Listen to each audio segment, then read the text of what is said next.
Yeah. So before this whole editions thing, there was a thing called flat rate, which essentially meant you purchase a certain amount of slots. And once you're there, you had a fixed amount of compute power. And customers would often purchase that, and you would do these in monthly or yearly commitments. And so you were kind of stuck with that.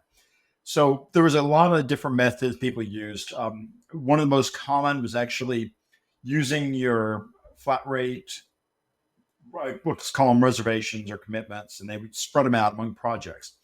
What a lot of customers would do would use those for their core services on what they needed. And then they would kind of piggyback projects onto the back of it that were still running on the on demand, which is the pay per usage. Essentially, you pay for how much data you scan. A lot of customers would put, say, like ETL jobs or higher performance jobs in these projects, run them here, and then do their core services on a flat rate project. So they would have a mix and match, however you want to call it, of projects that were on different billing models to meet the performance needs, which generally did pretty well for performance because you're running something that's kind of high performant. It maybe not, it's not reading much data, but if you have something that reads a lot of data, you get on flat rate or vice versa. And then since a lot of ETL jobs do loading is one of the biggest pieces on demand, that's free. Whereas if you're on flat rate, you're taken away from your querying capabilities with it. So it was a way that customers did that for the most part. And then fast forward, I guess about 4 or 5 years ago, actually maybe it's about 3 years ago now, think about it, when Google introduced a little concept called flex slots, which are essentially short-term commitments or reservations of excess slots on an as needed basis. You get down to like a minute minimum time frame on this. So if you needed a burst of compute power, you could purchase 1,000 or 10,000 or even 100 slots as needed, use them for a few minutes, bring it back down. And these are priced a little bit higher than flat rate slots, kind of to discourage you from pulling these things out and using them for months at a time. It was just excess capacity that BigQuery had across the cloud. And when that happened, a lot of customers started looking at it, realizing, oh, I can do this automatically with a cloud function. It's just an API call. So what they would do is they would be monitoring their slot usage and say, if I get up to a certain spot, and maybe the 95th percentile or 90th percentile was the big ones we saw with lots of customers.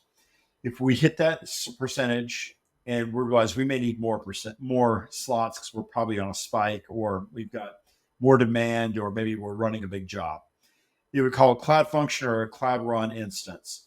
They would then call out and say, give me 500 slots more, 5,000 slots more. Add it to the current pool and run. And then every 5 minutes or 10 minutes, or maybe even a minute for some customers, generally around the US's Black Friday, if they were in the merchandising, they would, or retail space, they would do about every minute or 30 seconds. Run this, checking. Do I need more slots? Do I need more slots? No, I'm not. Oh, I fell down below the percentile function. Now let's take away those slots we hit added. When you say percentile function, it's basically like you have a cap, and when I'm approaching 90% of that slot cap, let's deploy flex slots. And then when I fall back below needing that 90%, then let's shut it down. And if I remember correctly, you were billed by the second, but at a minimum of 60 seconds. That's correct. Yeah, that was what flex slots were. So, I mean, a lot of customers did this. It worked relatively well, but unfortunately, it was across one project or multiple projects only. And thus, a lot of customers were just hammering Google, asking, we need auto scaling on a per job basis. So if I have one query that's going to use 5,000 slots, I want to be able to allow it to do that and then go back down to my 100 slots or whatever. So, which would be expensive for one query. This is kind of like an advantage. Yeah, it'd be definitely be an advantage and make it much faster than waiting a minute, 5 minutes, 10 minutes for you to get more slots available to run this heavy duty query that required a lot more compute power. So that was the need for the autoscaler. And a lot of customers did little variations of this cloud function. There were some that were doing it that would automatically do it if they would need it, knowing they were running an ETL job at 2 a.m. They would fire that up at the very beginning, add 1,000 flex slots for that project only, bring it down when they're done. Or if they're running an airflow DAG, the first step would be give me a reservation of 1,000 flex slots, run the rest of my tasks in this DAG to do my ETL or do some sort of work here.